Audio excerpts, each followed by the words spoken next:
दिन यहाँ पे मिलते हैं। हमारे मिलने का वक्त 9:30 से 10:30 प्राकृतिक रूप से ऐसा ही रहता है, और हम हर दिन मिलते हैं, यूजीसी नेट के सिलेबस के बारे में विस्तार से बात करते हैं, चर्चा करते हैं। और हफ्ते में एक दिन हमने ऐसा रूटीन अपना बनाया है कि हफ्ते में एक दिन हम लोग किसी बड़े शिक्षाविद को या सोशल एक्टिविस्ट को बुलाएं और उनसे बात करें, ताकि हमें आगे के लिए दिशा निर्देश मिल सके, आगे के लिए डायरेक्शन मिल सके। ये बड़ा ही आवश्यक है, क्योंकि ये कहीं ना कहीं कैटलिस्ट के तरह काम करता है और हमारे इंटेंसिटी को बढ़ाता है। इसी कड़ी में आज हमारे साथ माया नगरी मुंबई से सीधा प्रोफेसर वंदना मिश्रा मैम जुड़ी हैं। आप डिपार्टमेंट ऑफ इंग्लिश में कार्यरत हैं, कॉलेज में पढ़ा रहे हैं, और आपने शिक्षा जगत में अपनी भूमिका पहले भी निभाई है, आपने पीएचडी भी की, और कई तरह की बातें हैं मैम के मुखारविंद से ही हम सब कुछ जानेंगे। तो आज का जो क्लास है गाइज, ये बड़ा ही अच्छा है, बेहतरीन है, क्योंकि आज मुख्य वक्ता के नाते हमारे साथ प्रोफेसर वंदना मैम जुड़ी हैं। बहुत स्वागत है मैम आपका हमारे इस डायनेमिक प्रोफेसर के प्लेटफॉर्म पे। बहुत बहुत आपका आभार हमारे साथ जुड़ने के लिए। आपके स्वागत के लिए हमारे साथ Anchal Tiwari ji, are you there in the class? Aanchal ji, are you there? Sir, yes sir. Please आप स्टार्ट करें जी। जी सर। वीडियो को ऑन हम कर लोग लीजिए अगर संभव है तो। जी सर, यस। भगवान शिव की आराधना के साथ में हम लोग इस सेशन के लिए आरंभ करेंगे, क्योंकि कहा जाता है कि ज्ञानम एक चेतु शंकर। यदि मतलब ज्ञान यदि आप लोग चाहते हैं तो शंकर की आराधना करनी चाहिए। कहते हैं, वंदे देवो उमापतिं सुरगुरुं वंदे जगत कारणम वंदे पन्नगभूषणं त्रिगधरं वंदे पशूनां पतिं वंदे सूर्यशशाङ्कवह्निनयनं वंदे मुकुन्दप्रियं वंदे भक्तजनाश्रयं च वरदं वंदे शिवं शंकरं। नमस्ते आप सभी। बहुत आभार। आंचल तिवारी जी हमारे साथ हैं, गोरखपुर उत्तर प्रदेश से, और संस्कृत के विद्यार्थी हैं, और आपके स्वागत में इन्होंने कहा कि मैं कुछ करना चाहता हूं, तो इन्होंने बड़ा ही अच्छा प्रस्तुति दिया। बहुत आभार आपका। तो हमारे साथ राहुल राज भैया भी जुड़े हुए हैं, कांग्रेस के राष्ट्रीय प्रवक्ता हैं और सोशल एक्टिविस्ट हैं। आपका भी बहुत स्वागत है भैया, आप लिंक देख करके क्लास में आ गए हैं, तो बड़ा सौभाग्य है कि आप हैं हमारे साथ जुड़े हुए। तो इस सेशन को स्टार्ट करते हैं मैम। मैं चाहता हूं कि थोड़ा आप, वैसे तो बहुत तरह की बातें करेंगे, आप डायनेमिक प्रोफेसर की सदस्य भी रही हैं, पुराने वक्त से आपका एक लगाव और जुड़ाव हमारे इस डायनेमिक प्रोफेसर फैमिली से रहा है।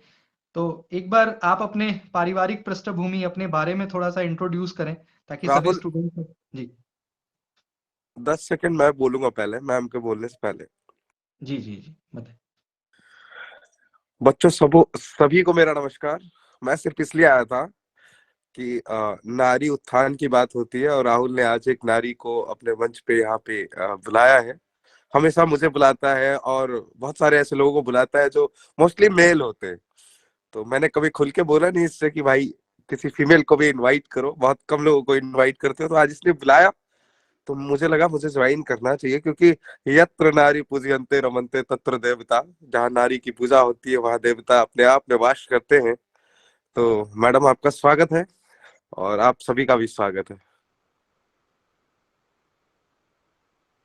जी बहुत, हाँ हाँ, बहुत धन्यवाद। आप राहुल भैया से सभी लोग परिचित हैं, बहुत बड़े सोशल एक्टिविस्ट हैं, और यूजीसी नेट के रिगार्डिंग जो भी न्यूज़, मुझे ही नहीं, मैं तो बहुत, मतलब मैं तो खैर जो हूँ, लेकिन बड़े बड़े प्लेटफॉर्म्स पे, अनअकैडमी, बायजू, हर जगह पे सूचना इन्हीं के माध्यम से जाता है। इनका आशीर्वाद हमें भी प्राप्त है एक भाई के नाते। तो बहुत आभार भैया, आप जुड़े, और आप हमेशा ख्याल रखते हैं, चिंता करते हैं, ये बहुत बड़ी बात है हम सभी के लिए। तो मैम, मेरा जो पहला प्रश्न है आपसे ये है कि आप थोड़ा अपने बैकग्राउंड, अपने पारिवारिक पृष्ठभूमि और एजुकेशनल बैकग्राउंड के बारे में थोड़ा बताएं, ताकि सभी को पता लगे आपके बारे में। जी जी। Shall I start, sir? जी जी बिल्कुल बिल्कुल मैम जी। पहले तो मैं सबका शुक्रिया अदा करूंगी, अंशल तिवारी जी, राहुल राज सर जी और आपका सबसे ज्यादा क्योंकि आपके ही वजह से हम लोग आज यहाँ इकट्ठा हुए हैं। So thank you very much, and this is really a very good time, blessed time, and education is a key to success and a lot of innovation takes place. So आज ऐसे जगह पे हम एकत्रित हुए हैं, एक दूसरे के बारे में हम बात करेंगे, एजुकेशन के बारे में बात करेंगे, तो एक बहुत अच्छा मंच है यहाँ पे, जहाँ पे मैं अपने एक्सपीरियंस से भी कुछ बताऊंगी, और आप तो रोज ही बच्चों को आप इंस्पायर करते हैं, मैं आपकी स्टूडेंट भी रह चुकी हूँ नेट सेट के लिए मैंने आपसे भी कोचिंग किया और आपका एक बड़ा योगदान रहा है। क्योंकि क्या होता है सर कि हम पढ़ते तो बहुत हैं, लेकिन एक मार्गदर्शन जो मिलता है वो बहुत जरूरी होता है। एक गुरु का मार्गदर्शन वो बहुत जरूरी होता है ऐसे कॉम्पिटिटिव एग्जाम्स के लिए। तो आप बहुत क्या बोलूं मैं, आप बहुत अच्छा कार्य कर रहे हैं, क्योंकि आप जो फीस ले रहे हैं वो तो कुछ भी नहीं है, आपका जो कंट्रीब्यूशन है वो इनवैल्यूएबल है, credible. So I really appreciate. And मैंने आपके बारे में बहुत तारीफ की है, मेरे जो कलीग्स है सब पूछ रहे थे कि आपने कैसे क्रैक किया, मैंने बोला क्रैक तो सभी करते हैं, लेकिन एक गाइड की जरूरत थी। मेरे पास राहुल सर थे, तुम पढ़ा तो मैंने भी था, लेकिन उनका मैं रोज क्लासेस ज्वाइन करती थी, तो मैंने लिंक भी दिए थे, आपके बारे में बताया भी था, मुझे नहीं पता किसने ज्वाइन किया बट मैंने ऐसे दिए थे। So thank you so much for welcoming me. It was really very overwhelming welcome, Vandana, Pooja, and then such a great people here. So starting from me, like I'm Dr. Vandana Mishra. मैं VJTI autonomous college में assistant professor हूँ humanities department में, और लगभग यहाँ मैंने जब masters करी थी तभी से मैंने ज्वाइन किया था इंस्टीट्यूट। एंड अब मेरे फैमिली बैकग्राउंड में का बात ये है कि मेरे पापा बिजनेसमैन थे, तो स्टडीज एजुकेशन को लेके मम्मी बहुत काफी सिंसियर थी और बहुत सीरियस थी। तो क्योंकि उस टाइम पे मतलब विमेन एजुकेशन ये सब बहुत कम होता था, तो मेरी माँ थी जो फैमिली में फर्स्ट वुमेन थी जिन्होंने पढ़ाई किया था। उन्होंने ज्यादा तो नहीं पढ़ाई किया, मेट्रिकुलेशन के बाद उन्होंने शायद जूनियर कॉलेज वगैरह किया था, और पापा खुद उनको स्कूटर पे छोड़ने ले जाते थे एग्जाम दिलाने, तो एक उदाहरण बन गए थे पापा पूरे गाँव में, मतलब कि हीरो। तो एजुकेशन को लेके फैमिली में ऑलरेडी डेडिकेटेड थे लोग, इम्पोर्टेंस था। तो मम्मी से मुझे मिला था कि हाँ मुझे पढ़ना है, तो एक कांस्टेंट मोटिवेशन था। तो हम 4 सिबलिंग्स हैं, लाइक मेरे 2 बड़े भाई हैं, मेरी एक बहन है, और मैं सबसे यंगेस्ट हूँ फैमिली में। तो उस हिसाब से घर में मुझे सब ज्यादा पैम्पर्ड चाइल्ड थी मैं। तो शुरुआती में मैं पढ़ती नहीं थी ज्यादा मैं ऑनेस्ट हूँ काफी, तो मैं काफी मिस्चीवियस स्टूडेंट रह चुकी हूँ स्कूल कॉलेज में, टीचर्स वगैरह को बहुत परेशान करती थी, उतनी ज्यादा सिंसियर नहीं थी मैं, मतलब मैं बहुत ऑनेस्ट हूँ। लेकिन धीरे धीरे मुझे मेरे सिबलिंग्स के थ्रू पता चला एजुकेशन कितना इम्पोर्टेंट है लाइफ में। मस्ती, एंजॉयमेंट, ये सब सब टाइम पास से कुछ नहीं होता है लाइफ में, सीरियसनेस होना चाहिए। मैं जब 10th में आई तब मुझे एक्चुअली पता चला कि पढ़ाई क्या होता है, और तब से मैं सीरियस होती गई और मैंने बहुत पढ़ाई किया। तो उतना अच्छा तो परसेंटेज नहीं आया मेरा, but I was first class, तो ठीक था। फिर जूनियर कॉलेज में फिर मैं सेकेंड ईयर में मैं टॉपर रही, थर्ड ईयर में भी मैंने कॉलेज टॉप किया, इंग्लिश लिटरेचर से ही किया था। मुझे एक्चुअली करना था इकोनॉमिक्स से, पर लोगों ने मुझे डरा दिया था, इकोनॉमिक्स बहुत टफ है। तो मेरे भाई ने लिटरेचर कर रखा था, उन्होंने बोला लिटरेचर ही करो, तो मैंने भी लिटरेचर में ही। और मेरा English, actually I was vernacular medium student, तो लिटरेचर और इंग्लिश में काफी फेमिलियर थी, क्योंकि मैं अच्छी टैलेंटेड स्टूडेंट थी, स्कूल टाइम से मेरी इंग्लिश अच्छी थी। सो बट वो उन्होंने बोला कि economics and all will be tough, you go for literature, and हम लोग हैं गाइड करने के लिए। तो मैंने बोला ठीक है। तो मैंने ग्रेजुएशन किया, अच्छे से सब पढ़ाई किया, टॉप भी किया, उसके बाद मास्टर्स भी किया, उसमें भी मैंने फर्स्ट क्लास किया। उसके बाद सवाल ये आया कि अब क्या करना है, बीएड करना है, क्या करना है। तो ये सारी चीजें एक मार्गदर्शन की जरूरत होती, तो मैं लकी थी इस मामले में, क्योंकि मेरे बड़े भाई थे और उन्होंने भी लिटरेचर से ही किया है। वो अभी पीएचडी कर रहे हैं मुंबई यूनिवर्सिटी में। मैं क्या बोलूं, क्योंकि मुझसे कुछ 6-7 साल बड़े हैं, तो उनका अभी भी चल रहा है, क्योंकि कुछ चीजें होती है, देखिए फैमिली होती है, अभी है सन एंड ऑल, तो उनको थोड़ा सा टाइम ज्यादा लग गया। और पीएचडी में शायद कुछ लोगों को, अगर आप पूरी तरह से डेडिकेशन न दो तो आपको 8-9 साल लग जाते हैं। I think sir you would agree with it, right? किसी किसी को लगते हैं। मेरा 4 साल से कम में लगा था, मेरा 3.5 साल में हो गया था, क्योंकि मैं अभी सर मैं बताऊँगी बाद में एज़ इट प्रोग्रेसेस कि कैसे किया। तो यही है मेरे स्ट्रेंथ थी कि because I am born and brought up in a joint family, तो पेरेंट्स थे, केयरिंग थे। तो सीरियस था, एक हिसाब से एजुकेशन का था रुझान, तो उस हिसाब से मैंने कर लिया। नहीं, बहुत ही अच्छा, मतलब बड़ी ऑनेस्टली आपने सारे चीज़ों के बारे में बताया है मैम। और क्योंकि आप एक वुमन हैं, अभी राहुल भैया ने भी और हमारे क्लास में मैम करीब 80% महिलाएं ही हैं, 20% पुरुष है। तो मेजोरिटी में आपके आने से ये भी हमें पता लगेगा कि एक वुमन के लिए पढ़ना कितना जरूरी है। वैसे तो सभी के लिए पढ़ना जरूरी है, बट एक महिला के दृष्टिकोण से देखा जाए तो शिक्षा कितना महत्वपूर्ण है, और आप उसकी मिसाल हैं। तो इस पे भी हम लोग बात करेंगे। दूसरा, ये मैं जानना चाहता हूँ मैम, क्योंकि आप हायर एजुकेशन में हैं, ऑलरेडी प्रोफेसर हैं, पीएचडी आपने किया, अभी आपने बोला आपने 4 साल में अपनी पीएचडी कंप्लीट कर ली, प्रोफेसर आप हैं। ऐसे में मैम हायर एजुकेशन में किस तरह की चुनौतियां हैं? क्योंकि ये जितने भी स्टूडेंट्स हैं सारे मास्टर्स के हैं, कुछ लोग अभी पीएचडी में। तो ऐसे में किस तरह के चैलेंजेस हायर एजुकेशन में हैं और अपॉर्चुनिटीज, इस पे क्या कहेंगे आप? सर चैलेंजेस तो बहुत है, अभी तो कंपटीशन भी बढ़ गया है, there is cut throat competition in today's time. तो इस हिसाब से एक प्रॉपर एक तो गाइड चाहिए कि हमें क्या करना चाहिए। हायर एजुकेशन में इतना ज़्यादा कंपटीशन है कि अगर आप फाइनेंशियली भी साउंड नहीं हो ना सर, तो क्या होता है कि हम अफोर्ड नहीं कर सकते चीज़ें, क्योंकि आप ग्रेजुएशन के बाद आपको पता नहीं होता कि हमें अब आगे क्या करना है। तो कुछ लोग बीएड करते हैं, कुछ लोग डीएड, टीजीटी, पीजीटी करते हैं और वहीं पे स्टॉप हो जाते हैं। तो पीएचडी, नेट सेट का लोग डर जाते हैं कि ये तो बहुत, it's not my cup of T, ऐसा सोच के डर जाते हैं, क्योंकि एक कट ऑफ होता है और सारी चीजें कि उसके बाद हमें मिलेगा कि नहीं।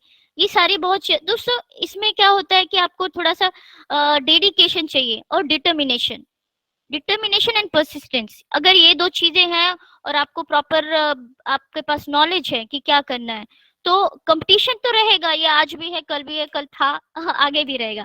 लेकिन अगर आपने डिसाइड कर लिया डिटर्मिनेशन के साथ, तो यहाँ पे आपको रास्ते मिल जाएंगे और गाइड भी मिल जाएंगे। जैसे आप हैं, आपने और भी अवेलेबल किया है, ऐसे लोग मिल जाते हैं। और आजकल तो एआई, आर्टिफिशियल इंटेलिजेंस है, चैट जीपीटी है, आप क्वेश्चन पूछो, आपको चलते चलते आंसर मिल रहा है। आजकल एआई टूल्स है। तो चीजें जितने टेक्नोलॉजिकली एडवांस हो गई हैं, लोगों को पता चल रहा है, वैसे ही आपको रास्ते आगे भी मिलते जाएंगे। तो competition will be is constant, but हमें समझना है कि हमें कैसे आगे अपने अपने लिए रास्ता निकालना है। कंपटीशन रहेगा, सब कुछ रहेगा, आपको आगे क्या करना है। There are so many subjects, like अभी लिटरेचर में भी इतना वास्ट स्टडीज है कि आपको इतने सारे टॉपिक्स में और हंड्रेड्स ऑफ रिसर्चेस हैं।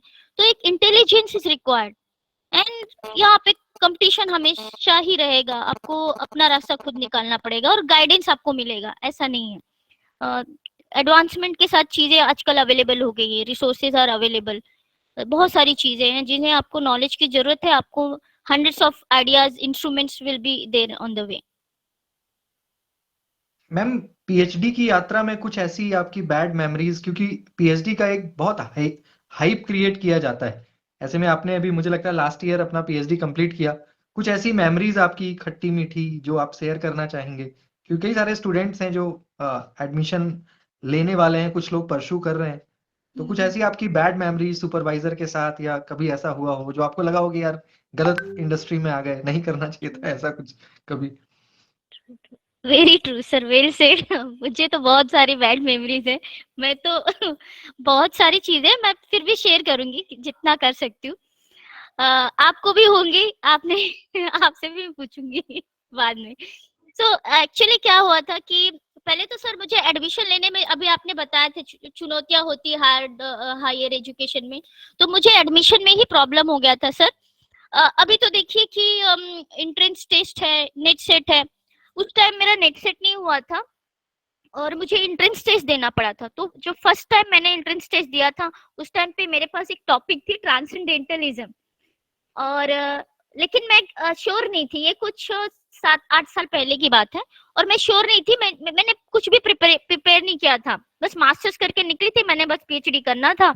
एंट्रेंस में मैंने टॉप 10 में थी, फर्स्ट रैंक मेरा ही था। मुझे कॉल आया यूनिवर्सिटी से, तो मैं गई, और वहां पे जाने के बाद जाने के बाद पता चला कि जो रिसर्च पेपर मैंने किया है, मैंने जो सिनॉप्सिस रेडी रखा था, उसमें पैनल ने बताया कि there are hundreds of researches already done, what is new in this. And तब मुझे एक शॉक लगा था कि ये सारे क्वेश्चंस आते हैं। तो पहला तो जर्नी वहीं से, एडमिशन के टाइम ही मुझे पता चल गया कि there is tough competition, admission is not easy, plus guide was not available. तो अब मुझे पता भी नहीं कि अब क्या करना है। फर्स्ट टाइम ऐसा हुआ था, मुझे एडमिशन नहीं मिला, पर I did not give up. मैंने बोला ठीक है, I will try my best again, I will put my efforts, I will study hard. And मैं पढ़ा रही थी मैं इंजीनियरिंग कॉलेज में, और मुझे टाइम नहीं मिलता था कि मैं अपने पीएचडी के लिए फोकस कर पाऊँ। फिर मेरा 9 to 5 होता है लेक्चर्स होना, तो 5 बजे के बाद मैंने लेट बैठना शुरू कर दिया, और मैंने सोचा कि क्या करूं। तो मैं नेट सेट का भी पढ़ाई कर रही थी, एंट्रेंस के लिए भी। Second time entrance test crack किया, एंड उसमें भी मेरा टॉप 10 में ही आया था, फर्स्ट नहीं आया था इस बार कम पढ़ाई किया था।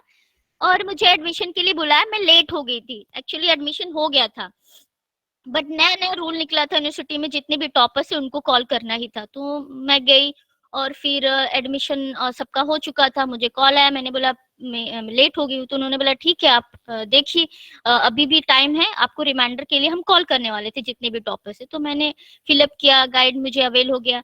ये तो सिंपल चीजें हैं, हो गया एडमिशन। और उसी टाइम आफ्टर 1 ईयर पेंडेमिक भी स्टार्ट हो गया था, एंड लॉकडाउन वगैरह हो गया था। मैंने पहले चीज मुश्किल ये आई थी कि मुझे टॉपिक जो मैंने सिलेक्ट किया था बहुत डिफिकल्ट था, बट अच्छी चीज ये कर रही थी मैंने कि मैंने सारे बुक्स वगैरह खरीद लिए थे, जो भी मेरे प्राइमरी सोर्सेज थे, लाइक नॉवेल्स जिसपे मुझे रिसर्च करना था, वो मैंने ऑनलाइन सब खरीद लिए थे। वो ऑस्ट्रेलियन जॉनरा था, लाइक वहाँ पे मैंने ये साइको एनालिटिकल स्टडीज पे रिसर्च किया है, तो ये जो क्राइम फिक्शन थे, तो ये इंडियन राइटर्स नहीं मिले मुझे, तो मैंने ऑस्ट्रेलियन राइटर्स चूज किए थे, और मुझे ऑस्ट्रेलिया से बुक अमेजन वगैरह से और यहाँ वहां से मिल गया था। तो ये अच्छी चीज है कि लॉकडाउन के पहले मैंने कर लिया। लेकिन उसके बाद जब मैंने रिसर्च स्टार्ट किया और मैंने सिनॉप्सिस बनाया, first synopsis was not approved by the panel, उन्होंने बोला इसमें चेंजेस करो और मेरे गाइड थे जो, उन्होंने यही टॉपिक 2-3 लोगों को दे रखा था अब मुझे नहीं पता था ये भी है। तो फिर मुझे अपना टॉपिक चेंज करना पड़ा, पर डिसिप्लिन वही था, साइको एनालिसिस। और फिर मैंने, मेरे बुक्स अवेलेबल थे, मैंने स्टार्ट किया, सिनॉप्सिस वाज एक्सेप्टेड, अप्रूव हो गया था, confirm admission. Now I started studying, और उसी बीच my guide passed away due to cardiac arrest. ये रेमडेसिविर, उनको कोरोना हुआ था, एंड रेमडेसिविर इंजेक्शन जैसे ही उनको लगा, he gave up, like cardiac arrest हुआ उनको, and he died on the spot. अब मुझे ये न्यूज मिला नहीं था, उन्होंने मुझे फोन करके 4 दिन पहले ही बोला था कि आपके सेकंड चैप्टर पे काम करो, सबमिट करो, मुझे जल्दी से तुम्हारा करना है, मेरे hundreds of students are waiting for me and they want to take admission under me. And मुझे ऑलरेडी प्रेशर था कि सर इतने अच्छे हैं, तो ऑलरेडी बहुत सारे स्टूडेंट्स वेट कर रहे हैं, हमने जल्दी जल्दी करना चाहिए, और उनको भी रहा होगा टेंशन। तो सर ने बोला था मुझे, तो मैंने स्टार्ट कर दिया था लिखना, और सडनली ऐसा news, I was so shocked. मुझे नहीं पता था कि पेंडेमिक में there is a provision, like अगर पेंडेमिक की वजह से ऐसे अननेचुरल ऐसे कुछ होता है, डेथ ड्यू टू ये ऐसी सारी चीजें जो होती है, पेंडेमिक ये सब, तो सरकार ने ऐसा रूल बनाया था कि नए गाइड हमें अवेलेबल होंगे विद अ रिक्वेस्ट। वो मुझे नहीं पता था, और चैलेंज यही हुआ था, और मुझे नहीं समझ में आया, मैं रात भर नहीं सोई, मैं 4 दिन डिप्रेशन में थी किसी को नहीं पता, मेरे भाई बहन को नहीं, किसी को कुछ नहीं पता। जब मैंने वीसी को, वाइस चांसलर को मैंने ईमेल लिखा, मेरे जितने रफ ड्राफ्ट थे मैंने सब अटैच कर दिए ईमेल में उनको, और मैंने लिख दिया कि ऐसा ऐसा है, my guide pass away, please guide me what to do now, these are my rough drafts which is complete. And मैं तो, हमारा प्लान था गाइड से, मेरा जो भी बात हुआ था चैटिंग, वो भी मैंने स्क्रीनशॉट दे दिया था, ताकि उन्हें ये ना पता चले कि मैं ऐसी अपॉर्चुनिटी सीख कर रही हूँ, कुछ काम नहीं किया है, बस ऐसे टाइम पास। तो उन्हें ऑथेंटिक पूरा इन्फॉर्मेशन दिया था मैंने, उन्होंने देखा, फिर उन्होंने किसी सेक्रेटरी या जो भी इनका होते हैं अंडर में, उनको बोला कि ऐसा है, आप हमारा एक ब्यूटी सेक्शन होता है रिसर्च सेंटर, वहां पे उन्होंने बोला कि आप डिपार्टमेंट से कांटेक्ट करो। उसके पहले ही एक्चुअली मेरा डिपार्टमेंट के एचओडी से बात हो चुका था, and HOD was ready to take me as her student, but suddenly उनको क्या है, उन्होंने 1 महीना लगा दिया। इसके बाद मैंने वाइस चांसलर को अप्रोच किया था एक्चुअली, उसके पहले नहीं, उन्होंने 1 मंथ लिया, और मुझे हमारा आरएसी होता है, लाइक आपका पहले सिनोसिस होता है, उसके बाद अगर आपका रिसर्च कंप्लीट हो गया है तो आपको आरएसी में अपॉर्चुनिटी देते हैं, आप प्रेजेंट करो बिफोर पैनल। अगर उसमें कुछ उन्होंने सजेशन किया वो आप इम्प्लीमेंट करो, उसके बाद स्क्रूटिनी लगती है, उसके बाद आपका सबमिशन होता है, फिर वाइवा वोस होता है।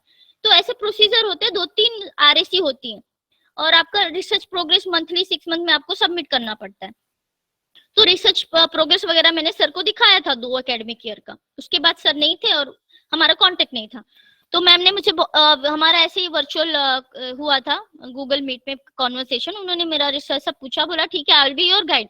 सडनली उन्होंने बोला you don't have any guide, तुम्हारा कैसे हम RAC कराएंगे। मैंने बोला मैम अभी आपने बोला था, एंड वही हमारा और HOD मैम का झगड़ा हो गया था। अब मैं अभी मैं थोड़ी पोलाइट नहीं थी क्योंकि मुझे एक्चुअली एक रिसर्च स्टूडेंट की तरह उनसे रिक्वेस्ट करना चाहिए था, लाइक बहुत सारी चीजें actually techniques how to behave as a research student वो भी मुझे नहीं पता था। क्योंकि 2 प्रोफेशन में आ गई थी, मैं एक PhD करी थी plus I was already in authority, teacher थी मैं, एंड जहाँ हूँ मैं already I was in HOD position, तो एक इक्वालिटी हो गया था। वो मैं अपने वहाँ के HOD और मैं अपने यहाँ के HOD प्लस मैं स्टूडेंट हूँ, तो मैंने जितना हम्बल होना चाहिए था उतना मैंने एक्चुअली किया था।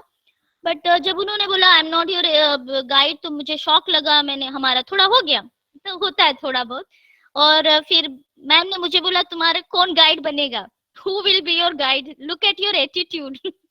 और मैं बहुत शॉक्ड हो गई थी कि एक तो मेरा गाइड नहीं है, I am a student requesting everyone, and ma'am ऐसे मुझसे बोल रही है कि who will be your guide, look at your attitude, अब बात कैसे करते हो रूडली, ऐसे कुछ भी बोल रही थी मैम मुझे। Actually she was blaming and I was as a student, तो I can not even fight openly, तो मैंने कुछ नहीं बोला एंड VC को मैंने मेल किया।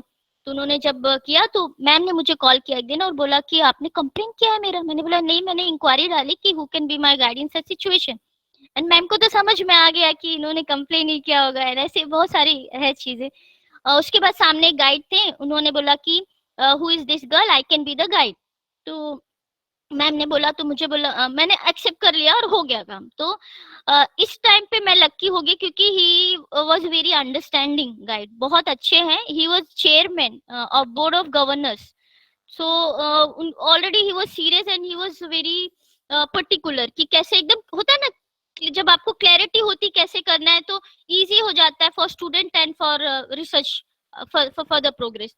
तो वो सारी चीजें स्मूथली हो गई, फिर भी बहुत सारी आगे भी चीजें हुई, बट ये सबसे टफेस्ट टाइम था। एंड इसी टाइम मुझे ऐसा लगा था कि now I should give up and leave PhD। मेरा ऐसा मन किया था मैं कैंसिल कर दूं एडमिशन एंड छोड़ दूं PhD। जब ये सब हो रहा था, झगड़े हो रहे थे HOD मैम से मेरी, और वो बोली थी कौन तुम्हारा गाइड बनेगा, ये सारी चीजें हो रही थी, तब मैंने सोचा था छोड़ ही देती हूँ, इतना लंबा लड़ाई है, सबसे पंगे ले लिए मैंने तो मेरा क्या होगा। तो ये सारी चीजें माइंड में आ गई थी कि मैं छोड़ ही देती हूँ। और उसी टाइम पे मैं ये नेट सेट भी कर रही थी, उसके पहले मेरा हो चुका था, एक्चुअली क्रैक कर चुकी थी। तो मुझे लगा वैसे भी हो गया है, कहीं ना कहीं मेरा अच्छा ही चल रहा है, हो गया है प्रमोशन के लिए तो हो गया है, अब क्या करना है। बट ये मेरा एक ड्रीम था टू कंप्लीट माय PhD, तो इसलिए इजीली मैं छोड़ना नहीं चाहती थी, तो इसीलिए मैंने इतना सब किया, स्टेप्स लिए, मैंने VC के अप्रोच किया, बातें की। तो इससे एक ये भी मैं मैसेज देना चाहूंगी कि ये सारी मुश्किलें सबको आती हैं, लाइक लेवल अलग होता है, स्टेप्स अलग होते हैं, चीजें अलग होती हैं, लेकिन चैलेंजेस सबको आते हैं।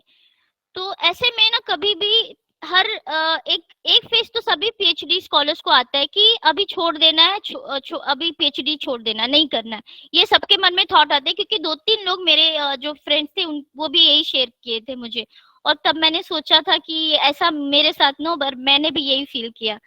तो ये कॉमन चीजें होती हैं, ऐसे में कभी भी गिव अप नहीं करना चाहिए, बिकॉज ये हमारे एक बिगेस्ट अचीवमेंट होता है, दिस इज आवर ड्रीम। तो why we should live our dream so easily, because of XYZ reasons. तो ये कभी हमें कंप्लीट करना चाहिए। तो ये मैंने खुद लर्न किया ये प्रोसेस में, क्योंकि मैं इतनी स्मार्ट नहीं हूँ कि मुझे सब पहले से पता है कैसे क्या करना है, मुझे कुछ नहीं पता था, कुछ आइडिया नहीं। लेकिन जब मैं ये करने लगी तो धीरे धीरे खुद ही ये मुझे मिलते गया क्या करना है, क्योंकि मेरा एक ही था कि मुझे कंप्लीट करना है बस। नहीं बिल्कुल, और ये होना बड़ा ही नेचुरल है, ऐसा होता ही है, क्योंकि एक लंबा टाइम लगता है मैम PhD में, और इस तरह की खट्टी मीठी यादें रह जाती हैं। बट फिर भी बावजूद इसके आपने इस पूरी प्रक्रिया को पूरा किया है, तो वाकई में ये काबिले तारीफ है।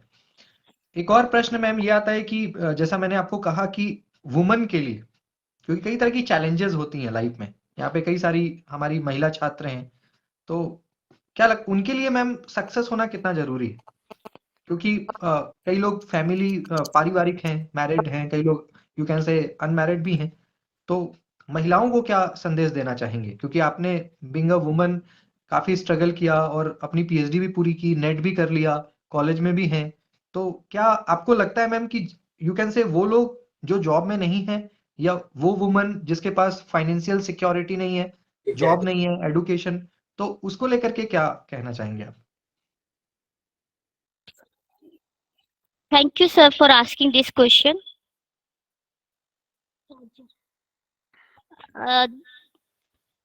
Can you repeat once again? थोड़ा मेरा बैटरी लो हो गया था, तो थोड़ा सा ध्यान हो गया। Last sentence. जी, मैं ये कह रहा हूँ मैम कि क्योंकि आप भी एक महिला हैं और आपने बावजूद कई तरह की चुनौतियों के आपने अपने लाइफ को सेटल किया, आपने नेट सेट राहुल, करा, आपने एक सवाल मैं भी पूछूंगा और बहुत जी इम्पोर्टेंट है। जी आप पूछ सकते हैं, अगर आप अभी पूछना चाहते हैं तो पूछ सकते हैं। नहीं, पहले अपनी बात तुम कंप्लीट कर लो। जी हाँ, मैं ये पूछ रहा हूँ मैम कि क्योंकि कई तरह की चुनौतियां आती हैं, फैमिली है कई, वैसे में महिलाओं को क्या संदेश देना चाहेंगे? क्योंकि हमारे क्लास में ज्यादातर मैंने कहा 80:20 का रेशियो है, 80 वुमेन एंड 20 मेल, ऐसा रेशियो हमारे क्लास का होता है, क्योंकि हायर एजुकेशन में ज्यादातर महिलाएं आती हैं। ऐसे में क्या मैसेज या क्या एडवाइस देना चाहेंगे आप? इसी क्रम को मैं थोड़ा सा आगे बढ़ा देता हूँ क्योंकि सवाल इसी से रिलेटेड है। अभी जब मेरी यूजीसी में सेक्रेटरी मनीष जोशी जी से बात हुई थी, अभी 15 जनवरी को मेरी 1-1.25 घंटे की मीटिंग हुई। तो मीटिंग में जो मेरा प्रमुख डिमांड है उसमें एक ये भी डिमांड था कि जेआरएफ के लिए एज को हटा दिया जाए, क्योंकि पढ़ने का कोई उम्र नहीं होता। कई महिलाएं ऐसी हैं जो 40 के बाद जब उनके बच्चे बड़े हो जाते हैं, क्योंकि शादियां हो जाती है 25 में, मतलब 15-16 साल का जब उनका बच्चा हो जाता है, जो 40-42 पहुंच जाती है, तो वो चाहती है कि हम रिसर्च करें और रिसर्च के लिए पैसे खुद के घर से ना लगाना पड़े। तो क्योंकि 35 एज तक लिमिट है जनरल कैटेगरी के महिलाओं के लिए, तो उसके बाद जो 40-42 साल की जो महिलाएं हैं, जो माँ बन चुकी हैं, जिनके बच्चे बड़े हो गए हैं, जो बाहर चले गई हैं जिनके बच्चे, तो इसमें होता क्या है कि अगर वो रिसर्च करना चाहें तो उनका सबसे पहले जो दिक्कत आती है वो आती है फाइनेंशियल असिस्टेंट का। तो जब फाइनेंशियल असिस्टेंट नहीं मिलेगी तो जेआरएफ का उम्र क्यों होना चाहिए? और जब सीट लिमिटेड है जेआरएफ की 3200 स्लॉट्स है हर बार नेट जेआरएफ में जेआरएफ की, तो जब 3200 आपने सीट फिक्स कर रखा है तो इसमें एज बार क्यों होना चाहिए? तो वंदना जी, आप मुझे एक बार इस पे बताइए कि इसमें एज क्यों होना चाहिए? जब किसी चीज का स्लॉट आपने फिक्स कर रखा है तो स्लॉट में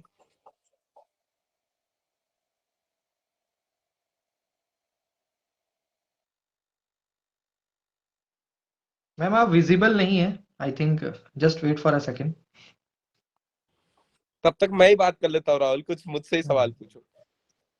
हाँ, नहीं, ये भी ये जो इन्फॉर्मेशन है ना, तो इसको लेकर के थोड़ा इसको एलैबोरेट कर दिए, क्योंकि अच्छा, एक सिलेबस चेंज को लेकर के मैं देख रहा हूँ कि सिलेबस चेंज दिसंबर से होना है, जून से नहीं होना। जी नेगेटिव मार्किंग शुरू हो जाएगी इस बार जी। ओनली जेआरएफ का पोर्टल शुरू हो जाएगा इस बार। हम्म। मल्टीपल एग्जामिनेशन शुरू हो जाएगा इस बार, कि जिन्होंने 2-3-4 सब्जेक्ट में मास्टर्स कर रखे हैं वो दे सकते हैं। 1 सब्जेक्ट 1 शिफ्ट 1 एग्जामिनेशन, ये इस बार से लागू हो गई, आगे भी ये चलेगा। जी। और सबसे प्रमुख मुद्दा है कि जो नेट कर लेते हैं स्टूडेंट और पीएचडी में एनरोल हो जाते हैं, उनको फेलोशिप दिया जाए। मतलब नेट वालों को भी दिया जाए, नॉन नेट फेलोशिप पे भी कुछ चल रहा है, या जेआरएफ तो खैर नेट का कोई फेलोशिप नहीं है। जो पीएचडी एनरोल होगा वो नेट का हो, नॉन नेट का हो, एंट्रेंस के थ्रू हो, उसको 50% अमाउंट दिया जाए। जेआरएफ में अगर 10 रुपया दिया जा रहा है तो उस व्यक्ति को 5 रुपया दिया जाए। इसके लिए सरकार से बजट लिया जाए। तो क्या सहमति बनती दिख रही है कि आने वाले समय में ऐसा होगा? कुछ ऐसा है? बहुत सारे मुद्दों पे सहमति बन गई है। और एज हटाने की बात इसलिए भी जरूरी है कि बहुत से ऐसे व्यक्ति हैं जो 30 से 31 हो जाते हैं, जेआरएफ से निकल जाते हैं, उनको फिर बड़ा दिक्कत होता है रिसर्च करने में। तो इसमें एक बात मैंने कहा था, अगर आप एज नहीं हटा सकते, मान लीजिए सपोर्ट कि आपके पास बहुत दिक्कत है कि चीजें नहीं कोलैप्स हो जाएंगी, तो कम से कम आप उनको एज रिलैक्सेशन कर दीजिए जो पीएचडी में एनरोल हो चुके हैं नेट्स के थ्रू या एंट्रेंस के थ्रू, जिनको उम्र से मतलब नहीं हो, वो नेट मतलब पीएचडी एनरोल के थ्रू उनको जेआरएफ के लिए एलिजिबल कर दीजिए कि वो जेआरएफ दे पाए। तो वो इम्पोर्टेंट हो गई है। जी जी जी जी। मैम मैम हमारे वंदना जी, सवाल सुना था आपने? Sir am I audible? हाँ, यू आर ऑडिबल। हाँ, एक्चुअली मैं battery was low, so it was switched off, so I joined it again. Echo आ रहा है। हेलो इको राहुल का आ रहा है। सर, अब ऑडिबल हूँ मैं? Yes ma'am, you are audible. Okay okay, yes ma'am. Okay. हाँ सर, मैं बोल रही थी कि ये जो हायर एजुकेशन में ये एज क्राइटेरिया है, ये सारी चीजें एक्चुअली नहीं होनी चाहिए according to me. According to all unit I think. या because it is a kind of obstacle, हमें मतलब आगे जाने से ये रोक देता है एज क्राइटेरिया। लाइक जो because madam you are already fixed the seat of 3200 in a one slot, the UGC NET JRF in the two session you are already fixed the seat 3200 in a one session, and in another session also 3200 seat, so why are you blocking the seat for the particular age criterias? true But that is not important. Now everyone has choice, everyone has human right. After Yes. the years when the child grow, any ladies wants to do the research in any field, तो वो क्या होता है, वो रुक जाती है, नहीं कर पाती है। मैम आपका है, आप लोग, मैं बोलूंगा तो फिर ज्यादा हो जाएगा। जी जी नहीं, that was really a good question. हाँ जी। तो ये चीज है मैम। बाकी मेरा सवाल आपसे ये भी था कि क्योंकि महिलाओं के लिए सफल होना कितना जरूरी है, एक तो ये क्वेश्चन था।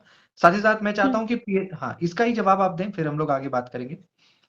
ठीक है सर, एक्चुअली तो बहुत इम्पोर्टेंट है महिलाओं को एजुकेशन, और हायर एजुकेशन में भी उनका आना बहुत जरूरी है, क्योंकि अगर आगे नहीं बढ़ेंगे तो ये जो एक बोलते हैं, ये पुराने जमाने का ही कहावत है कि घर में अगर स्त्री एक एजुकेटेड है तो सब लोग एजुकेटेड हो जाते हैं। तो और ये जो सीट है, ये सारी चीजें जो रोकती है, ये सारे अनइक्वल, ये जो इनइक्वल स्ट्रेटा है सोसाइटी में, ये एक तो सही नहीं है, क्योंकि विमेन को भी उतने अपॉर्चुनिटी, इक्वल अपॉर्चुनिटीज मिलते हैं, ऐसा नहीं है, मिलता है, लेकिन कंपटीशन इतना है और ये जो सिस्टम ऐसा है कि आगे बढ़ने को उनको मिलता नहीं, because of marriage and responsibility. तो अब भी एक ट्रेडिशनल जो सेटअप है, माइंड सेटअप है विमेन का, वो खुद यही चाहती कि पहले एक एज में उनका शादी हो जाए, फिर फैमिली होती। तो हायर एजुकेशन में उनका आना बहुत जरूरी है कि बहुत सारी चीजें एक्चुअली रीडिफाइन करनी चाहिए। और अभी एक तो एज क्राइटेरिया वाला है, तो विमेन को वैसे ही लेट हो जाता है। अभी जैसे कि मैं अनमैरिड हूँ, इसलिए मैं अपना बता रही हूँ कि अगर मेरे 2-3 बच्चे होते और मुझे आप बोलते कि पीएचडी कर लो 3 साल में, तो मैंने नहीं किया होता, ये प्रॉब्लम हो जाता। और अभी जो मेरे फ्रेंड्स है या कलीग्स हैं, उनका अभी तक पीएचडी नहीं हुआ बिकॉज ऑफ दिस रीजन। तो एक टोटल डेडिकेशन चाहिए होता है, एक हायर एजुकेशन में आना भी सबका होना चाहिए, वो डिटर्मिनेशन, वो डेडिकेशन भी चाहिए, तो वो सब नहीं कर पाते, और विमेन का यही प्रॉब्लम है, दिक्कत यही है। यहाँ पर एक दिक्कत और है मैडम, दिक्कत ये है कि यूजीसी नेट स्टूडेंट्स में यूनिटी नहीं है। मैं अकेला बहुत सारी चीजों को नहीं कर सकता हूँ, इसके लिए मुझे एक मास मीडिया तो चाहिए होगा। ट्रू हर बार मैं लड़ता हूँ, लेकिन ये बात बच्चों को समझ नहीं आती। मुझे कोई फायदा नहीं उठाना, मुझे कभी किसी से कोई क्रेडिट नहीं चाहिए, मैं क्रेडिट लेता भी नहीं हूँ, लेकिन दिक्कत ये है कि बच्चे सामने भी नहीं आते। सर वो डर होता है एक उनके अंदर। राहुल कुछ कहना चाहता है। नहीं, मैं तो कॉलेज टाइम से ही कदम से कदम मिलाकर आपके साथ हूँ। वो तो छोटे भाइयों का काम तो यही है ना कि बड़े भाइयों के साथ हमेशा चलना है। एक्चुअली वो डर होता है। सर आप सबको मैं डिस्टर्ब कर रही हूँ, मेरा तो बहुत टेंशन बढ़ गया है। सर बोल रहे हैं कि इसी बार नेगेटिव हो जाएगा, तो हम तो सपने में भी अब नहीं सोच रखे निकाल सकेंगे नेट। अब तो हमारा सोचना मैं तो साइड में रख लेती हूँ। नेगेटिव इस बार से हो जाएगा। नहीं, एक्चुअली क्या है, आप बात को समझिए, दिक्कत क्या है। नेगेटिव से आप डर क्यों रही है? नेगेटिव तो अच्छा होता है बच्चों के लिए। अगर नेगेटिव होगी तो आपकी कट ऑफ ऐसे ही 40%, 35% पे पहुंच जाना है। ट्रू ट्रू, ये आई एग्री विद दिस, क्योंकि नेगेटिव में भी देयर इज समथिंग पॉजिटिव। अगर पहले से ही वो मार्किंग, तो कंपटीशन कम हो जाएगा ना, पहले ही परसेंटाइल एक्चुअली नीचे आ उषा जाएगा। जी होता क्या है बताता हूँ आपको, दिक्कत क्या है। मार्क्स कीजिएगा वंदना जी, मैं थोड़ा सा बोल रहा हूँ 1 मिनट के लिए। नेगेटिव मार्किंग में देखो दिक्कत क्या है, आपने 70 क्वेश्चन सही बना लिए, राहुल ने भी 70 सही बना लिए, वंदना जी ने भी सही बना लिए, मैंने भी बना लिए। बाकी के 80 क्वेश्चन में हम चारों ने तुक्का लगाया बढ़िया से, और तुक्का में जिसका ज्यादा सही हो गया वो क्वालिफाई हो गया, बाकी पीछे रह गया। एलिजिबिलिटी तो सबकी एक थी, योग्यता सबका बराबर था, सारे 70 ही कर पा रहे थे, लेकिन तुक्का में जिसने ज्यादा कर दिया वो क्वालिफाई हो गया। तो नेगेटिव मार्किंग तो बहुत पहले से हो जाना चाहिए था। इससे डरना नहीं है आपको, इससे ये टेक्निक सीखना है कि how to solve the question actually. बस continue please. I am sorry, literally sorry, मुझे लगता है सेशन में बोलना ही नहीं चाहिए था कुछ। जी जी, तो जी, लेकिन फिर भी अच्छा इन्फॉर्मेशन ये आपके सर, माध्यम अच्छा से। हुआ आपने बताया, क्योंकि हमें भी थोड़ा आइडिया भी मिला और हौसला भी मिला कि पढ़ना तो है, गिव अप नहीं करना। गिव अप क्यों कर रहा है? आप लोग जननी है देश की, संसार की जननी है, जननी कभी गिव अप कर ही नहीं सकती, मैं तो इतना जानता। सर, ये एज वाला पॉइंट भी हमें, मतलब अगर अच्छा हो जाएगा कि अगर गवर्नमेंट मान ले या कुछ, क्योंकि मेरा अपना एक्सपीरियंस ऐसे ही है, बहुत जी मैं लेट राहुल को वापस बोलूंगा, एकेडमिक्स की तरफ आई हूँ। तनाज जी मैं राहुल को बोलूंगा एक सेशन मेरा कल या परसों में कर लेगा। आज वंदना जी को सुन लेते हैं, नहीं तो मुझे बहुत तो इस बात का कि मैंने बीच में टोका। जी जी सर, सॉरी सॉरी। नहीं सर आप तो मतलब जी जी, वंदना सर मैम भी हमारे जी जी जी जी जी जी बोलें। नहीं sir, you can also contribute to it, it's okay. नहीं वंदना जी भैया, आप कंटिन्यू करो, मुझे आज आपको हाँ सुनना है एक्चुअली, प्लीज। जी जी, ये सारी चीजें तो हैं, और ये सारा अपडेट तो खैर राहुल भैया का जो ब्लेसिंग्स है वो हमारे साथ हमेशा रहा ही है, कोविड के टाइम और उस टाइम पे भी जब एग्जाम नहीं हो रहा था। तो मैं कल या परसों एक बार सेशन रख लूंगा, तो कई तरह के प्रश्न हैं जो क्लियर हो जाएंगे। मैम, मेरा आपसे ये प्रश्न है कि जैसे पीएचडी है, तो पीएचडी में क्या है कि गाइडेंस की बहुत कमी है, ये तो आपने भी फील किया होगा। सुपरवाइजर वो तो बाद की बात है जब आपको एडमिशन होता है तमाम तरह की, लेकिन पीएचडी थीसिस को लेकर के क्या मतलब, पीएचडी थीसिस क्या होता है? कई लोगों को ऐसा लगता है भाई थीसिस क्या है, उसके क्या प्रारूप होते हैं, कैसे लिखा जाता है, कुछ उसके बारे में बताएंगे आप? जी सर, श्योर। एक्चुअली सर, इसके बारे में तो स्टूडेंट को जो पीएचडी कर रहे हैं उनको एक सेशन लेना चाहिए। मैंने research methodology conferences workshops attend किए थे, तो ये सारी चीजें ने मुझे बहुत हेल्प किया। और प्लस जिसने ये नेक्स्ट सेट वगैरह किया है, तो थोड़ा सा नॉलेज वैसे भी होता है, what is hypothesis, what is research methodology, what is references, works attention, ये सारी चीजों का इन्फॉर्मेशन हमें ऑलरेडी कुछ कुछ मिल चुका होता है, तो इतना डिफिकल्ट नहीं होता है।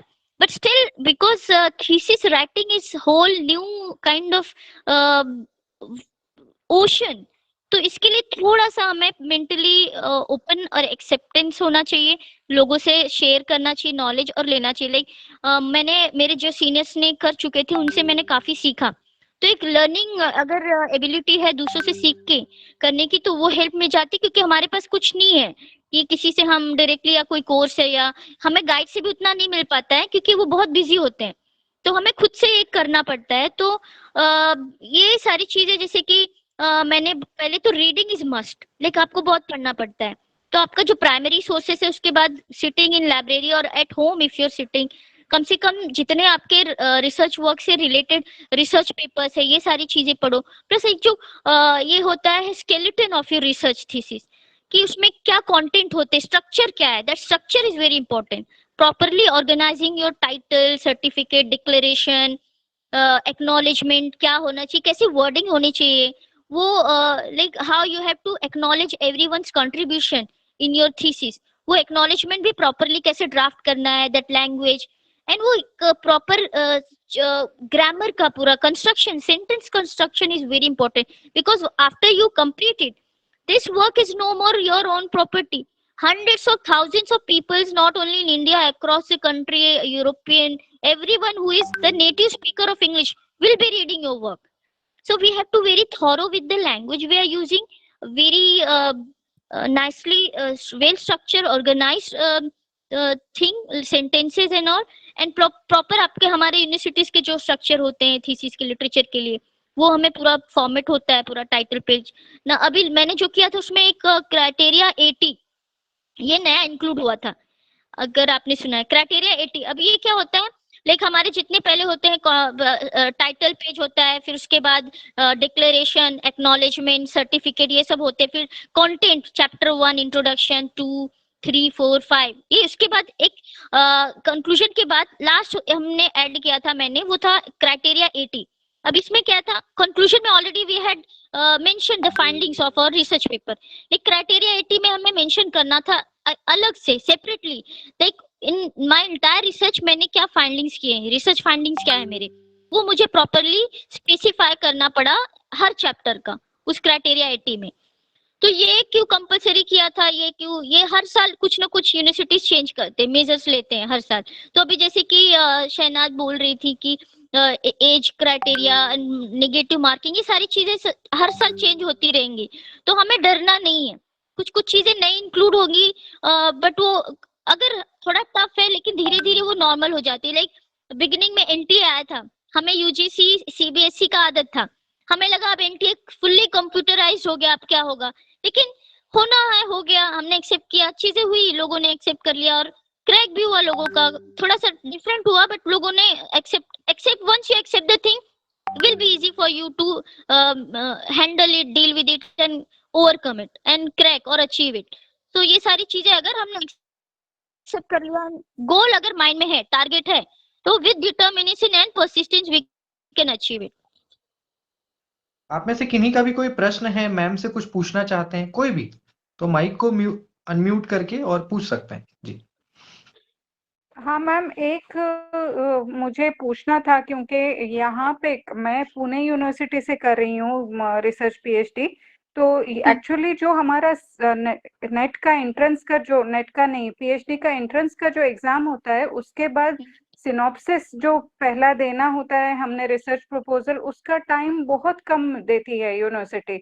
मतलब जैसे आपका इंटरव्यू क्लियर होता है, आपको within 10-15 days you have to make the paper and submit. तो मुझे ऐसा लगता है कि क्या यूनिवर्सिटी मतलब इसके लिए कुछ गाइडलाइंस हैं कि थोड़ा स्टूडेंट्स को और बेटर टाइम मिल सके उनको फिगर आउट करने के लिए? ये तो हम अपने गाइड से रिक्वेस्ट करके बोल सकते हैं, तो गाइड हमें टाइम दिला सकते हैं, क्योंकि मेरा भी ऐसे ही हुआ था। मेरा सिनॉप्सिस जो मैंने सबमिट कर दिया था, उन्होंने एक्सेप्ट नहीं किया, उन्होंने बोला चेंजेस करो, तो मेरे गाइड ने ही टाइम लिया यूनिवर्सिटी से जो भी है, और वो हमारे गाइड्स का सब, हमारा जो रिलेशन है ना सिर्फ गाइड से होता है। पीएचडी यूनिवर्सिटी से जो भी वो एक हिसाब से वो मीडिएटर होते हैं, they are the medium, why they are guide, because under them so they take all the decision for us, so that is why our relation with the guide should be very positive, very formal। मैंने diary note बनाया था, मैं आप लोगों को भी बताती हूँ क्यों इम्पोर्टेंट होता है। मेरे पास डायरी है, मैं दिखाती हूँ। ये देखिए, ये मेरी डायरी है, इसमें मुझे गाइड से क्या बोलना है, कैसे बात करना है, कौन सा चैप्टर में मैंने क्या किया, मैं सब नोट डाउन करती थी, टू डू लिस्ट बनाती थी, ऐसे ऐसे मेरी 4-5 डायरी बनी थी। तो मैं प्रॉपरली ड्राफ्ट करती थी। क्या होता है ना, ये सारी चीजें हम एक बार करते लाइफ टाइम के लिए मेमोरी में रह जाती है, हमने किससे कैसे बात किया। हमारा मूड खराब होता है तो हम किसी से भी कैसे बात करते हैं, पर गाइड से नहीं कर सकते, बिकॉज वही हमारा होल एंड सोल है। अगर हमने निगेटिवली बात किया या हम रोने लग गए अपने, तो वीकनेस नहीं दिखाना है, we have to be very meticulous and positive. तो हमने गाइड से अगर आप बात कर लोगे कि हमारा सिनॉप्सिस का हमें और टाइम चाहिए, तो वो बात करेंगे, आपका एक्सटेंड कर देंगे, या तो जैसा आपने दिया है वो आप सबमिट कर दो, वो उसमें मॉडिफिकेशन के लिए वापस मिलता है हमें चांस, क्योंकि वो एक होता है यूनिवर्सिटी का, जब तक वो स्टैंडर्ड हम फुलफिल नहीं करते वो खुद एक्सेप्ट नहीं करते। So it's not solely your responsibility, it is the responsibility of the university to maintain that standard. Why PhD is for 5 years 9 years तक क्यों जाता है, बिकॉज उनको वो जब तक स्टैंडर्ड नहीं मिलता वो अप्रूव ही नहीं करेंगे। So that is their responsibility. वो टाइम कम दे रहे, that is some technical issues, कुछ होता है, वो हम कुछ नहीं कर सकते, we can not talk to them, but we can have a conversation with our guide कि हमारा according to me this is not complete, I still need some modification, I need some time. तो वो उनको mind में रहेगा तो they can ask for some modification is required, so you will get some time in between. And ये वैसे भी final नहीं होता सिनॉप्सिस, ये फाइनल तब होता है जब हमारा लास्ट में हमारा थीसिस सबमिट हो रहा होता है ना, तब तक हम चेंज कर सकते हैं. Hypothesis will remain same. हाँ, ये सही है. मेरा भी उन्होंने मतलब फर्स्ट गो में एक्सेप्ट तो कर लिया, लेकिन कुछ मॉडिफिकेशन बोल के कि ये चेंजेस कर लें और फिर उसको वापस से अच्छे से अरेंज करके फिर प्रेजेंट कर दें. तो फिर that's what they did. My concern was के थोड़ा सा स्टूडेंट्स को थोड़ा सा और टाइमलाइन जो है बढ़ा के देती, तो बट फिर भी आपने बहुत अच्छा बोला कि गाइड से ही बात कर सकते हैं. Thank you so much. Welcome. कुछ चीजें और ऐसी किन्हीं का होती कोई है. प्रश्न तो हाँ जी हाँ, ये सारी चीजें हमें गाइड से ही क्लियर करनी पड़ती है क्योंकि यूनिवर्सिटी से हमारा कुछ लेना देना नहीं होता है. ये गाइड हमें बताते हैं क्योंकि मुझे जब सबमिट भी करना था तो मुझे बहुत जल्दी थी सबमिट करने की, क्योंकि मैंने बता रखा, मैं डायरी मेंटेन करती थी, मेरा सब टारगेट था. मैं स्टिकी नोट्स रखती थी और उसमें लिखती थी by December 2022 I will be submitting the thesis and preparing for my viva. So मैं सब नोट डाउन करती थी. तो मेरा भी यही सजेशन है कि आप लोग पहले ड्राफ्ट कर लो कि कैसे करना है, क्या करना है. And reading is must, there is no shortcut. आप जितना पढ़ोगे ना तो उसका कुछ आधा ही लिख पाओगे. तो पढ़ो. शोध गंगा है, ये सारी चीजें हैं. शोध गंगोत्री है, सिनॉप्सिस देख लो आप कैसे कम टाइम में. अभी एआई टूल्स भी है, आपको आइडिया मिलेगा कैसे करना है, ऑर्गेनाइज कैसे करना है. तो एआई टूल्स के ग्रामरली है. अभी मैं फिलहाल में रिसर्च पेपर कर रही थी, ग्रामरली पे मैंने टॉपिक डाला और मैं सब एक्सप्लोर कर रही थी कि कैसे चीजें होती हैं. क्योंकि कंप्यूटर साइंस ये सारे लोग जो होते हैं, ये इनका रिसर्च पेपर ये एआई टूल्स बहुत यूज करते हैं. और हम लिटरेचर वाले, हमें नहीं पता, हम सब कुछ एकदम मैनुअली हैंड रिटन करते हैं. तो मैंने उस पर देखा प्रॉपरली, आप टॉपिक दो और आपको सजेशन मिल गया कैसे ऑर्गेनाइज करना है स्ट्रक्चर. तो चैट जीपीटी है, एआई टूल्स है, ग्रामरली है. अगर चीजें अवेलेबल है मार्केट पे तो व्हाई नॉट यूज इट.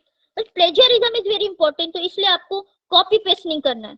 कहीं का मैटर उठा के कॉपी पेस्ट मत करो. उसको अपना लैंग्वेज दो, लिखो, अपने थॉट्स दो, आइडिया लो. बिकॉज ये तो किसी के प्रॉपर्टी नहीं, आइडिया तो हम सबसे ले सकते हैं. जितना आप लोगों से इंटरेक्शन करोगे, जिनका पीएचडी हो गया, उतना अच्छा बेटर आइडिया आपको मिलेगा, क्योंकि उनका एक्सपीरियंस है, उनको पता है कैसे क्या चीजें. तो अपने सीनियर से हम बात कर सकते हैं इसके आगे का स्टेप क्या है. और एक डायरी मेंटेन करना चाहिए हर चीजों का. चैप्टर 1 में हमने क्या क्या एक्सप्लोर करना है और जो पढ़ रहे हैं उसको नोट डाउन करना है. समरी बनाते जाओ चैप्टर्स की. मैंने बनाई थी फोल्डर कंप्यूटर पे अपने, और हर चैप्टर का मैंने फोल्डर बना रखा था. और जो मैं पढ़ती जाती थी वो मैं लिखती जाती थी समरी. और फोन में मैंने एक ऑडियो रिकॉर्डर रखा था. मतलब आप रिकॉर्ड करो जो आप पढ़ रहे हो, उसके बाद आप सोना है. बस मुझे टाइम नहीं मिलता था ना, आई वाज वर्किंग ऑल्सो. तो मैं उसको बोलती थी वर्ड टू लेटर, वो टाइप होता जाता था. मैं बोलती थी, वो टाइप होता जाता था. तो मेरी समरी रेडी होती थी. इस हिसाब से भी मैंने जल्दी किया, क्योंकि मैंने स्मार्टली भी कुछ चीजों का हेल्प लिया. जैसे कि मुझे लिखना नहीं है, मुझे नींद आ रही है और मैंने पढ़ा है, अब उसको लिखना है, तो मैंने रिकॉर्डर फोन का ऑन किया और मैंने बोलती गई और वो ट्रांसक्रिप्शन इंग्लिश लेटर में आते गए. तो ये सारी चीजें हेल्प करेगी, जिससे स्पीडली आप आगे बढ़ सकते हो, टाइम बचा सकते हो. क्योंकि हाँ, एज वगैरह भी जाता है हमारा, तो हमारे पास कम टाइम है, बट हमारा टारगेट है कि हमें करना है. और ऐसा भी नहीं कि आपका 2-3 साल में पीएचडी होती है. अगर आपका टारगेट है, डिटर्मिनेशन है, आपके पास मैटर है, आपने रखा है, रिसर्च पढ़ने का है आपको इंटरेस्ट, तो आप कर सकते हो 3 साल में पीएचडी. प्लस आप एडवांस टूल्स यूज करो, एआई वगैरह, आइडिया लेते जाओ, सीनियर्स के टच में रहो, गाइडेंस लो. जैसे सर हैं ऐसे आपको गाइडेंस भी है proper. I think Richa ma'am भी कुछ पूछ रही हैं. जिनका भी कोई क्वेश्चन है, प्लीज आप माइक को अनम्यूट करके फील फ्री टू आस्क. जी. Yes sir. Good evening ma'am. Good evening. मैं ये पूछना चाह रही थी कि पीएचडी प्रोग्रेस रिपोर्ट कैसे बनाते हैं. एक्चुअली अभी हमारी यूनिवर्सिटी में ये 2 दिन पहले ही इन्होंने नया वो रूल निकाला है. हमारा रजिस्ट्रेशन हुए हुए 2 साल हो चुका है, तो वो बैक डेटेड भी सारा बना के सबमिट करना है. वो मतलब पॉइंट्स में करते हैं, पैराग्राफ बनाते हैं, कैसे क्या करते हैं? ये हाँ रिचा, वेरी गुड क्वेश्चन. ये बहुत इंपॉर्टेंट है हमारा. अगर यूनिवर्सिटी ने नोटिफिकेशन नहीं भी दिया है ना, तो भी all research scholars should write 6 months का रिसर्च प्रोग्रेस. लाइक हमारा यूनिवर्सिटी का फॉर्मेट होता है. You will get this format on your website. आपका पुणे यूनिवर्सिटी है, जो भी यूनिवर्सिटी, आप वेबसाइट पे जाओ, पीएचडी का कॉलम जो भी आता है आपको, हायर जो भी रिसर्च का रहता है, वहां पे आप क्लिक करो, राइट करो, you will get the format. If you don't get, you will get from your seniors, आपको मिल जाएगा. या ऑफिस में भी आप जाओगे तो उनके पास हार्ड कॉपी होती है. If you go to your PhD section जो भी है रिसर्च का, उनके पास हार्ड कॉपी रहती है, वो आप फॉर्म ले लो, आप सॉफ्ट कॉपी में कन्वर्ट कर लो. अगर आपको यूनिवर्सिटी या गाइड ने नहीं भी बताया कि आपको देना है रिसर्च प्रोग्रेस, तो भी आप बना के रखो. एक साथ फिर आपको देना पड़ेगा और वो अप्रूव नहीं करेंगे, फिर बोलेंगे ये तब का है, आपने तब क्यों नहीं किया, आप अब क्यों लेके आ रहे हो. तो ये चलो इन्होंने लेट नोटिफिकेशन भी दिया और ज्यादा लेट भी नहीं है, 2 ही साल का है. तो मतलब आपको 6 मंथ्स के 2 पेपर्स बनाने, रिसर्च प्रोग्रेस बनाना पड़ेगा. आप 6 मंथ में आपको स्टार्ट करना पड़ेगा फर्स्ट एकेडमिक ईयर 6 मंथ्स. उसमें आपने क्या किया.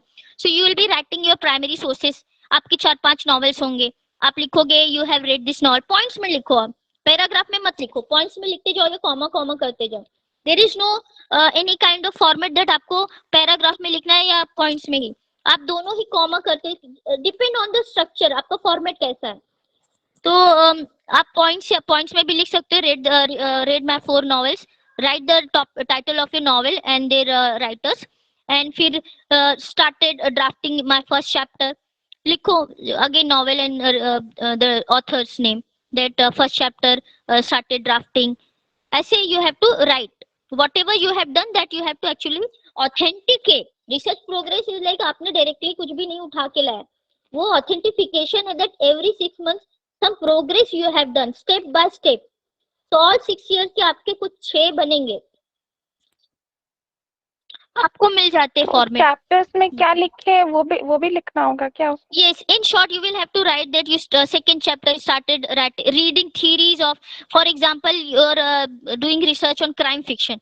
Now उसमें जेम्स पैटरसन है, बहुत सारे हैं क्राइम फिक्शन के राइटर्स. मैंने कैंडिस फॉक्स भी किया, Lena Moriarty, psychoanalytical discipline. So you write that literary criticism कौन से पढ़े हैं, थ्योरीज कौन से थे.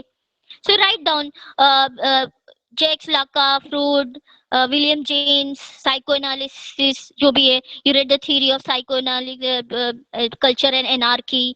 जितने भी हैं आपने उस डिसिप्लिन से रिलेटेड थ्योरीज के नाम लिखो, आप read them and then started drafting the second chapter theoretical and जो भी है. Then third chapter topic, interpretation of third chapter, novelist name, title of the chapter जो भी आपका होता है ना, like crime fiction है, so distortion and mental disorders in second chapter, जो भी राइटर का name, in the work of so and so writer. So ऐसे आपको टाइटल बनाने पड़ते हैं हर चैप्टर के. तो started drafting my title of the third chapter, the analysis of this chapter. ऐसे आपको पूरा पॉइंट्स में लिखना पड़ता है. देन प्रोग्रेस, तो फर्स्ट वाला जो आपका प्रोग्रेस रिसर्च रहेगा उसमें मोस्टली रीडिंग रहता है. Started reading primary sources and secondary sources. Then mention the names of the novels और the names of the theorist you started reading primary and secondary sources.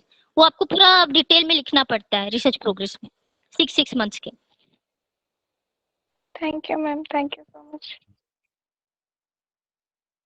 किन्हीं और का कोई प्रश्न है, कुछ कोई भी, दीपशिखा जी हैं, अतुल, कोई भी पूछ सकते हैं. If anybody has any kind of... ma'am नमस्ते. नमस्ते. मैम मेरा एक प्रश्न है कि मैं शोधार्थी हूँ शिक्षा शास्त्र विभाग में, और मेरा जो पृष्ठभूमि है वो विशुद्ध हिंदी संस्कृत रही है. तो अब जब मैं अभी प्री कोर्स किया तो उसमें ये हुआ कि सब इंग्लिश माध्यम प्रयोग करते ज्यादा. अब मुझे ऐसी स्थिति में बड़ी समस्या होती है समझने में भी. तो अब सिनॉप्सिस वगैरह तैयार करनी होगी मैम, तो पूरा समय हो गया, 6 महीने से अधिक समय हो गया, और मैं भी तैयार नहीं कर पा रहा हूँ, टाइटल भी अच्छे से नहीं लिख पा रहा हूँ. जो मैंने चुना था वो उसको मतलब वो कर दिया गया कि दूसरा बनाओ. तो मैम कहीं हिंदी माध्यम से कुछ ऐसी पुस्तक हो सकती है जो हमारे लिए सहायक हो सकती है क्या, या सामग्री कहीं से प्राप्त हो सकती है जो विशुद्ध हिंदी में हो, ताकि हम उसे अच्छी तरह समझ सकें. लिखने के लिए या पढ़ने के लिए? मैम पढ़ेंगे तभी तो आगे लिख पाएंगे. देखिए हम हर अपने वेबसाइट पे है, जैसे शोध गंगा है, वहां पे आप जाओगे हर सब्जेक्ट के आपको लिटरेचर मिलेंगे. तो इंग्लिश में आपने हिंदी अगर सिलेक्ट किया तो आपको आपके यूनिवर्सिटी के भी बहुत सारे मिलेंगे, बाकी यूनिवर्सिटीज के भी बहुत सारे मिलेंगे इंडिया के। शोध गंगा पे आपको सारे रिसर्च थीसिस मिल जाएंगे हर सब्जेक्ट के। आप उस पे आप गूगल पे जाइए, टाइप करिए शोध गंगा, सारे इंडियन यूनिवर्सिटीज के आपको सारे रिसर्च किए हुए मिल जाएंगे। सेम फॉर सिनोप्सिस, आप सिनोप्सिस के लिए भी जाइए, शोध गंगोत्री पे जाइए। और ट्रांसलेशन भी होता है, आप है ना ट्रांसक्रिप्ट भी यूज कर सकते हो। जो बुक है आपका, आप जो बुक पढ़ना चाहते हो उसको संस्कृत में, तो वो बुक को आप कन्वर्ट कर सकते हो संस्कृत में पढ़ने के लिए। वो मुझे लगता है वेबसाइट गूगल वगैरह पे अवेलेबल है, आप सर्च करोगे आपको संस्कृत में बहुत मिल जाएंगे। अब वो मैम चीजें जब मैं उसको हाँ अनुवाद करता हूँ तो बड़ी त्रुटि उसमें दिखती है, वो शब्द का अर्थ जो निकलता है वो वाक्य में वैसा अर्थ नहीं होता है। हाँ वो है दिक्कत। संस्कृत लैंग्वेज भी इतना है ना, हिंदी के जी लिए तो मिल जाएगा, संस्कृत के लिए थोड़ा कम अवेलेबल है। और संस्कृत के लिए किताबें भी बहुत कम है मार्केट में, मिलेंगी भी नहीं, तो आपको उसके लिए भी मुश्किल। लेकिन यूनिवर्सिटी से हेल्प मिल जाएगा आपको। अगर यूनिवर्सिटी में आपके प्रोफेसर से संस्कृत के, उनको पता होगा क्योंकि उन्होंने किया है, तो उनको आइडिया होगा कैसे मिलेगा, कैसे आप कर सकते हो आगे का। बट इंटरनेट से इतना ज्यादा संस्कृत का हेल्प, ट्रांसक्रिप्शन मिल जाएगा। लाइक आप कोई भी बुक है उसका आप संस्कृत में ट्रांसलेशन कर सकते हो, टूल्स होते हैं गूगल में। जी जी, किन्हीं और का कोई प्रश्न हो तो एक कोई पूछ सकते हैं, समय का भी हमारे पास अभाव है। लास्ट कोई जी। Excuse me, ma'am. I am Ruina. I am pursuing PhD from MMM UT, Gorakhpur, Madan Mohan Malaviya university technology. मेरा सब्जेक्ट इंग्लिश है और मैं अपना रिसर्च जो है representation of Dalit women across the ages, study of select characters, इस टॉपिक पर रिसर्च कर रही हूँ। और मेरा ये 5th सेमेस्टर है जो मैं अभी परस्यू कर रही हूँ। मेरी प्रॉब्लम है कि हमारे कॉलेज का एक जर्नल्स में जो पेपर पब्लिकेशन है वो सिर्फ SCI, ESCI और इसी पे ही माने आधारित है कि इसी पे ही आपको करना है। और इंग्लिश में ज्यादातर हम लोग ने बाकी कॉलेजेस में भी देखा है, बनारस में, इलाहाबाद में, मैं बाकी बहुत जगह पेपर प्रेजेंट कर चुकी हूँ, वहाँ पीयर रिव्यूड भी अलाउड है। तो कुछ अच्छे जर्नल्स इंग्लिश के अगर आप हमको सजेस्ट कर सके यहाँ पे मैं पेपर, एक मेरे साथ एक और प्रॉब्लम हुआ है कि मैं अपना एक पेपर बहुत अच्छे जर्नल में पब्लिश करने के लिए मैंने अप्रूव की और उन्होंने उसको आर्काइव की तरह पूरा पेपर ही ऑनलाइन कर दिया और मेरा पूरा पेपर डाउनलोड भी हो रहा है, लोग पढ़ भी रहे हैं, लेकिन it is still written that it has been not been peer reviewed and pre reading. So इससे मेरा पूरा 6000 वर्ड्स का पेपर बर्बाद हो गया। तो इसका ये किस तरह से मुझे फिर बेनिफिट दे सकता है वो जो मेरा पेपर ऑनलाइन हो गया है? क्या आप मुझे थोड़ा सजेस्ट कर सकती है, हेल्प कर सकती है? राहुल सर आप क्या बताएंगे इस बारे में? नहीं, असल में क्या होता है मैम कि जो इंजीनियरिंग एंड टेक्नोलॉजी वाले कॉलेजेस और यूनिवर्सिटीज हैं, वो रेफरेंस जर्नल को एक्सेप्ट नहीं करते। वो यूजीसी केयर लिस्ट या स्कोपस, जिसको आप SCI जर्नल कह रहे हैं, तो उसको ही वो लोग एक्सेप्ट करते हैं। ठीक है, तो अब आपके यूजीसी केयर लिस्ट को भी उन्होंने अप्रूव नहीं कर रहे हैं, स्कोपस या ESCI और SCI। नहीं, ठीक है, मान लीजिए कि जिसको अप्रूव कर रहे हैं तो उसी में ट्राई करना है, क्या दिक्कत है उसमें। हाँ, ये अलग बात है कि हाँ रेफरेंस लेकिन जर्नल काफी इजीली लेट हो रहा है, पेपर का वो रिस्पॉन्ड नहीं आ रहा है। हमारे 4 पेपर ऑलरेडी फ्लोटिंग में है लेकिन कहीं से कोई अप्रूवल नहीं आ रहा है और जितना समय बीत रहा है मेरा टेंशन बढ़ता जा रहा है। आप लोग के साथ मेन दिक्कत क्या है कि जी जी बताएं। हाँ सर बोलिए। नहीं सर आप कंटिन्यू। इन लोगों के साथ मेन दिक्कत क्या है कि इनके घर में ही समस्या का समाधान है। लेकिन जैसे कौवा को देखें, कौवा क्या करेगा, उसके पास खाना उसके पास रहेगा, लेकिन जाएगा दूसरा घर देखने के लिए। कौवा जो क्रो होता है, उसके घर में ही उसको खाना का व्यवस्था होगा, लेकिन वो जाएगा देखेगा दूसरे घर पे क्या बना है। इन लोगों को पता है कि मैं इनके समस्याओं का समाधान कर सकता हूँ, लेकिन आपको अब देखिए कह रहे हैं हम बहुत परेशान हैं। मुझे लगता है मैडम बहुत दिनों से क्लास में आ रही हैं, तो तो रहे हैं सर, रेगुलर कोशिश करती आपकी दोनों टाइम के क्लासेस को मैं अटेंड करूं। तो आपको बात करना चाहिए, क्योंकि देखिए ये सारी चीजें संपर्क के माध्यम से ही होती है। जो पेपर पब्लिकेशन है या तो आपके प्रोफेसर करवाएंगे, जो आपके सुपरवाइजर हैं, या तो वो आपको कहेंगे कि भैया वहां पे जाके वो आपको कांटेक्ट या मेल आईडी दे देंगे, उनका रेफरेंस लगाइएगा तो आपका हो जाएगा। अगर वो आपकी मदद नहीं करते हैं, ऐसे में आपको दूसरे प्रोफेसर जिनका संपर्क है, जो पब्लिकेशन में भी कमाल कर रहे हैं, उनसे संपर्क करिए, वो फिर आपको रास्ता बताएंगे, वो उनके रेफरेंस पे आपका हो जाएगा। तो क्या होता है सर कि सही आप, बोल रहे हैं। क्योंकि हायर हाँ एजुकेशन में आप ये सोचोगे कि अकेले हम कर लें, तो वो नहीं, आपको अपना कॉन्टेक्ट ऑफ कॉन्टेक्ट बनाते चलना है। कॉन्टेक्ट ऑफ कॉन्टेक्ट कैसा है? जो आपका काम करा सके, है ना? एग्री। तो डिस्कशन तो होता है, क्योंकि मान लीजिए कि आप जो काम कर रहे हैं वो काम मैंने 2 साल पहले कर लिया, मैडम ने 3 साल पहले कर लिया, तो उस दौर से जो जो लोग गुजरे हैं उनको पता है किस तरह की चुनौतियां आती है, वो आपको कांटेक्ट दे सकते हैं, मेल आईडी दे सकते हैं, या मान लीजिए कुछ आपका तो हो जाता है। परेशान होने वाली बात इसमें नहीं है।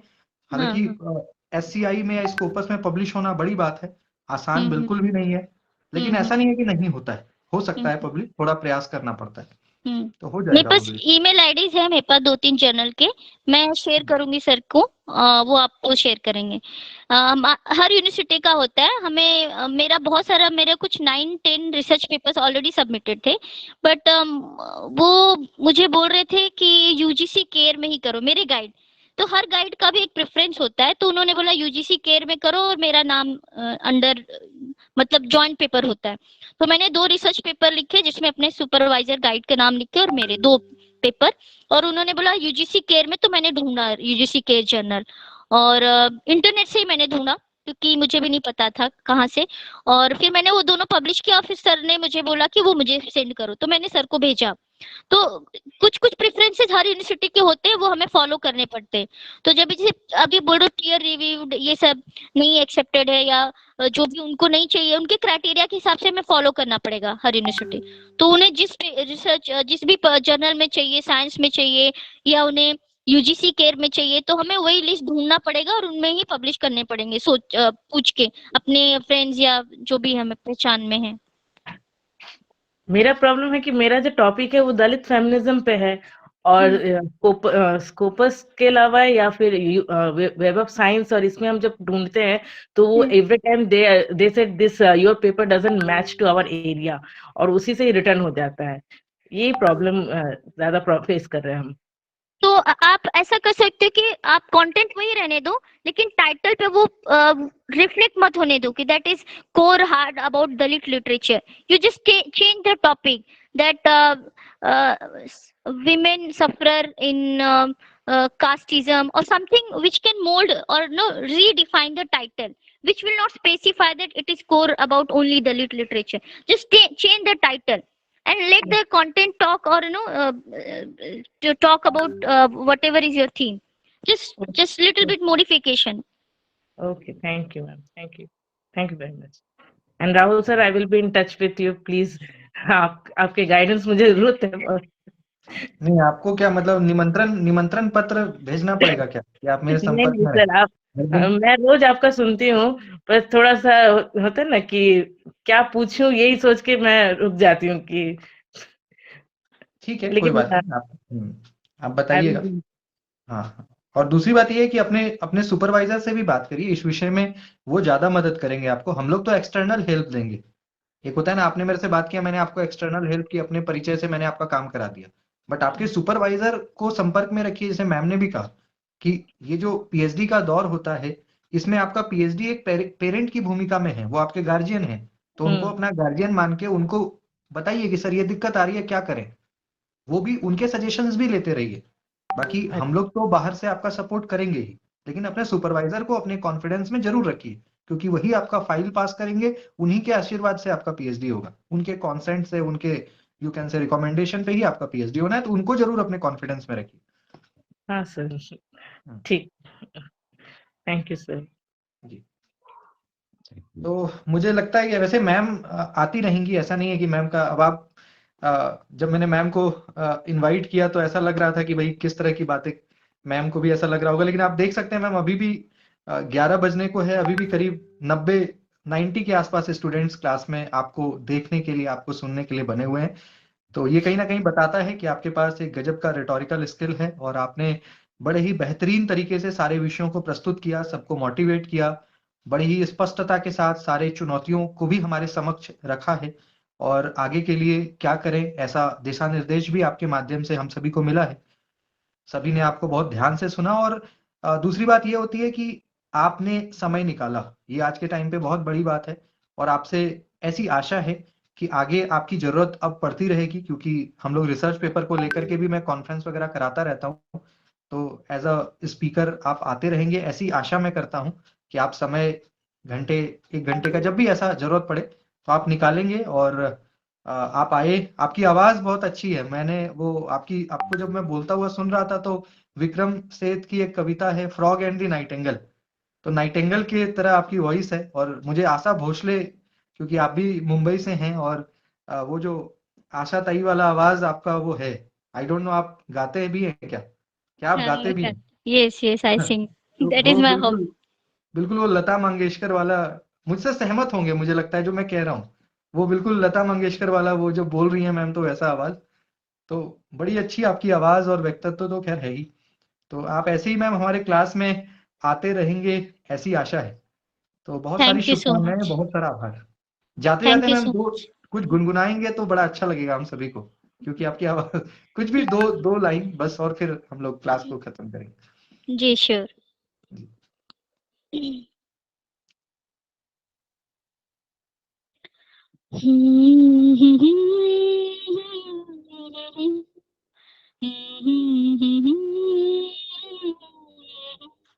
ये रातें, ये मौसम, नदी का किनारा, ये चंचल हवा, कहा दो दिलों ने कि मिलकर कभी हम न होंगे जुदा। ये रातें, ये मौसम, नदी का किनारा, ये चंचल हवा। Thank you so much. बहुत बहुत धन्यवाद आपका ज्ञापित करता हूं मैम, और आप हमारे साथ जुड़े रहें, भले ही आपका जॉब हो गया, पीएचडी हो गया, बट हमारे क्लास के साथ आपका प्यार और आशीर्वाद और साथ बना रहे, ऐसी कामना करता हूँ। बहुत बहुत धन्यवाद मैम क्लास से जुड़ने के बहुत लिए। बहुत शुक्रिया। Thank you everyone. Thank you so much sir for having me thank you here. So much. Thank you so much. Thank you, ma'am. Thank you. Thank you, ma'am. Good night sir, good night. जी good night, good night. all of you.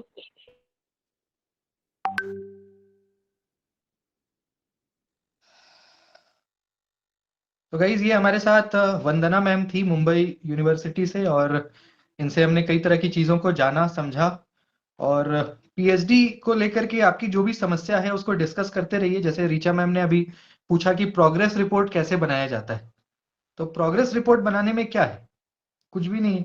आप उसमें क्या करिए, आप जैसे progress report बनाते हैं, तो मैम ने भी बड़ा अच्छा आपको बताया, उसको पॉइंट वाइज लिखिए ना।